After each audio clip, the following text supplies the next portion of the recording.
ಯಾವುದೇ ಇಲ್ಲ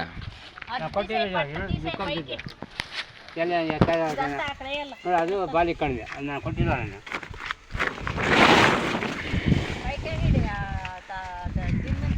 ಕೊಟ್ಟಿಲ್ಲ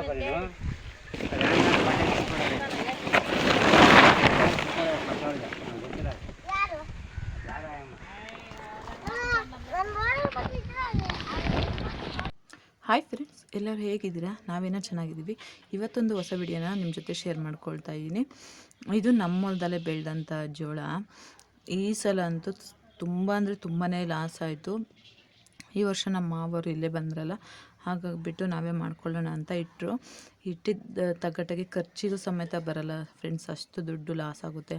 ಇಲ್ಲಾಂದ್ರೆ ತುಂಬಾ ಮಳೆ ಬಿತ್ತಲ್ವ, ಹಾಗಾಗಿಬಿಟ್ಟು ಅದರಲ್ಲಿ ಡಬಲ್ ಆಗಬೇಕಾಗಿರೋಂಥ ಜೋಳ ಒಂದು ನಮ್ಮ ಕಾಲು ಭಾಗದಷ್ಟು ಕೂಡ ಜೋಳ ಆಗಿಲ್ಲ, ಅಷ್ಟು ಕಮ್ಮಿ ಜೋಳ ಆಗಿದ್ದಾರೆ. ರೈತರಂತೂ ಸಿಕ್ಕಾಬಟ್ಟೆ ಲಾಸ್ ಆಗ್ತಾರೆ. ಯಾರನ್ನ ಬೆಳೆ ಇಟ್ಬಿಟ್ರೆ ಅದು ಯಾವುದೋ ಒಂದು ಟೈಮಲ್ಲಿ ಲಕ್ ಅಂತಲೇ ಅನ್ಕೋಬೋದು. ಹಾಗೆ ಬೆಳೆ ಇಟ್ಟಿರೋದು ಅಸಲು ಲಾಭ ಎಲ್ಲ ಬರೋದಕ್ಕೆ ಅದು ಯಾವುದೋ ಒಂದು ಟೈಮಲ್ಲಿ ಬರುತ್ತಷ್ಟೇ. ಎಲ್ಲ ಟೈಮಲ್ಲೂ ಅಸಲು ಲಾಭ ಎಲ್ಲ ಬರೋಲ್ಲ.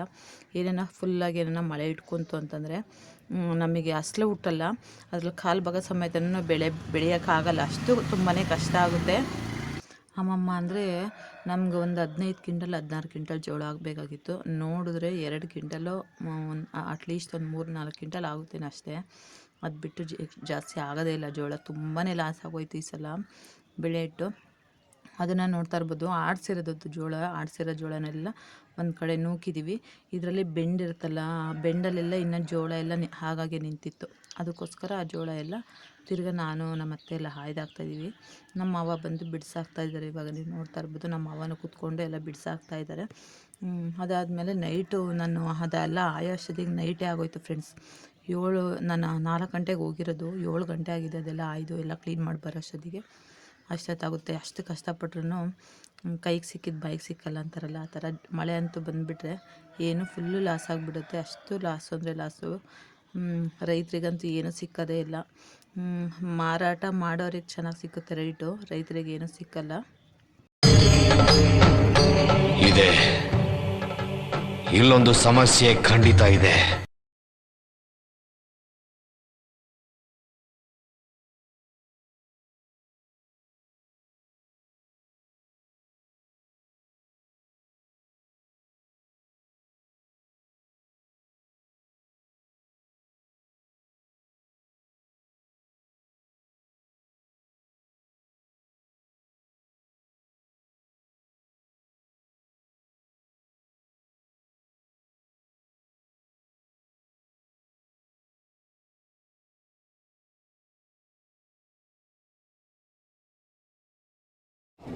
ಬರೀ ಇಂಥದೆಯಾ? ಆ ಕಡೆ ಈ ಕಡೆ ಎಲ್ಲರೂ ಬೇರೆ ಬೇರೆ ಹಾಕಿದ್ದಾರೆ. ನಾವು ಮಧ್ಯದಲ್ಲಿ ಹಾಕ್ಕೊಂಡಿದ್ದೀವಿ. ಆ ಸೈಡು ಈ ಸೈಡು ಸುಮಾರು ಜನ ಹಾಕ್ತಾನೆ ಇರ್ತಾರೆ. ಒಂದು 5-6 ಜನ ಆಗ್ಬೋದು ಒಂದೇ ಸಲ ನಾವು ಜೋಳನ ಹಾಕ್ಕೊಂಡ್ರೆ. ಇದು ಫ್ರೆಂಡ್ಸ್ ಸ್ವಲ್ಪ ಬೆಳಕಿದ್ದಂಗೆ ನಾವು ವಿಡಿಯೋ ಮಾಡ್ಕೊಂಡ್ವಿ, ಹಾಗಾಗ್ಬಿಟ್ಟು ಶೇರ್ ಮಾಡೋಣ ಅಂತ ಮಾಡ್ತಾಯಿದ್ದೀನಿ. ಇದು ನೋಡ್ತಾ ಇರ್ಬೋದು, ನಾವು ಜೋಳ ಹಾಕಿದ್ದೀವಲ್ಲ, ಹಿಂದಗಡೆನೇ ಕಂಪೌಂಡ್ ಇತ್ತು ನೋಡ್ರಿ. ಅದೇ ಇದು ದೇವಸ್ಥಾನ, ಕೃಷ್ಣ ಸ್ವಾಮಿ ದೇವಸ್ಥಾನ. ನಾನು ಯಾವಾಗ ಆರತಿ ಮಾಡಿದಾಗ ನಿಮ್ಮ ಜೊತೆ ಶೇರ್ ಮಾಡ್ಕೊಂಡಿರ್ತೀನಿ ಆ ದೇವಸ್ಥಾನನ. ಅದೇ ದೇವಸ್ಥಾನನೇ ಇದು, ಕೃಷ್ಣ ಸ್ವಾಮಿ ದೇವಸ್ಥಾನ. ಅದರೊಳಗಡೆ ಕಾಂಪೌಂಡ್ ಒಳಗಡೆ ಸಿಕ್ಕಾಬಟ್ಟೆ ಗಿಡ ಇಟ್ಟಿದ್ದಾರೆ. ತುಂಬ ಚೆನ್ನಾಗಿರೋಂಥ ಗಿಡಗಳು, ಎಂತೆಂಥ ರೋಸ್ ಗಿಡ, ಶಾವಂತಿಗೆ ಹೂವು ತುಂಬ ಚೆನ್ನಾಗಿದೆ, ಮಲ್ಲಿಗೆ ಹೂವು ಎಲ್ಲ ಗಿಡನೂ ಥರ ಗಿಡಗಳನ್ನ ಇಟ್ಟಿದ್ದಾರೆ. ತುಂಬಾ ಚೆನ್ನಾಗಿದೆ. ಅದರಲ್ಲಿ ಒಂದೊಂದು ಸ್ವಲ್ಪ ಹುಳ ಎಲ್ಲ ತಿಂತಾಯಿದೆ. ಅದಕ್ಕೆ ಔಷಧಿ ಎಲ್ಲ ಹೊಡಿಬೇಕು. ಯಾಕಂದರೆ ಕಳೆ ಇದೆಯಲ್ಲ, ಕಳೆ ಇದ್ರೆ ಹೂವಿನ ಗಿಡದಲ್ಲಿ ತುಂಬಾ ಅದು ರೋಗ ಬಂದುಬಿಡುತ್ತೆ.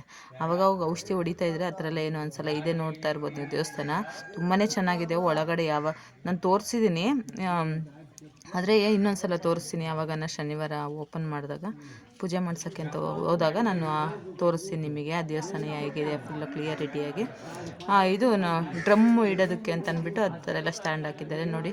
ಶಾವಂತಿಗೆ ಹೂವು, ಗುಲಾಬಿ ಹೂವು, ಕಲರ್ ಗುಲಾಬಿ ಹೂವು ಎಲ್ಲ ತುಂಬಾ ಚೆನ್ನಾಗಿದೆ. ನಮಗಂತೂ ತುಂಬಾ ಇಷ್ಟ. ಭಕ್ತಾದಿಗಳು ಎಲ್ಲರೂ ತೊಗೊಂಡು ಬಂದು ಇಡ್ತಾರೆ. ಈ ಹೂವಿನ ಹೆಸರು ಏನು ಅಂತ ನನಗೆ ಗೊತ್ತಿಲ್ಲ, ನಿಮಗೆ ಯಾರಿಗಾನ ಗೊತ್ತಿದ್ರೆ ಹೇಳಿ. ಈ ಹೂವಿನ ಹೆಸರು ನನಗೆ ಗೊತ್ತಿಲ್ಲ ನನಗೆ. ನಮ್ಮಮ್ಮ ಮನೆ ಕಡೆ ಎಲ್ಲ ಆರತಿಗಳಿಗೆ ಅದನ್ನು ಚುಚ್ಚುತ್ತಾರೆ, ನನಗೆ ಗೊತ್ತಿಲ್ಲ ಅದೇನು ಹೂವು ಅಂತ ಅಂದ್ಬಿಟ್ಟು. ತುಂಬಾ ಚೆನ್ನಾಗಿದೆ ಗಿಡಗಳೆಲ್ಲ. ಇದು ಸ್ಕೂಲು, ನಮ್ಮ ದೇವಸ್ಥಾನದಿಂದ ಪಕ್ಕದಲ್ಲೇ ಅದೇ ಕಾಂಪೌಂಡಾಗೇ ಸ್ಕೂಲೆಲ್ಲ ಇದೆ.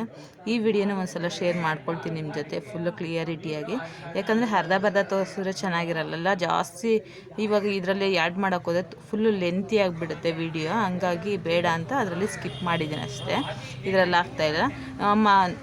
ತಿರ್ಗಿ ನಾಳೆ ಹಾಕ್ತೀನಿ ವಿಡಿಯೋ ಅದು ಯಾವ ಥರ ಇದೆ ಅಂತ ಅಂದ್ಬಿಟ್ಟು. ಓಕೆ ಫ್ರೆಂಡ್ಸ್, ಈ ವಿಡಿಯೋ ನಿಮಗೆ ಏನು ಅನ್ನಿಸ್ತು ಅಂತ ಕಮೆಂಟ್ ಮಾಡಿ. ಯಾರೆಲ್ಲ ನನ್ನ ಚಾನಲ್ನ ಹೊಸದಾಗಿ ನೋಡ್ತಾ ಇದ್ದೀರಾ ಪ್ಲೀಸ್ ಸಬ್ಸ್ಕ್ರೈಬ್ ಮಾಡ್ಕೊಂಡು ಸಪೋರ್ಟ್ ಮಾಡಿ. ಫ್ರೆಂಡ್ಸ್ ಆ್ಯಂಡ್ ಫ್ಯಾಮಿಲಿ ಕೂಡ ಶೇರ್ ಮಾಡಿ.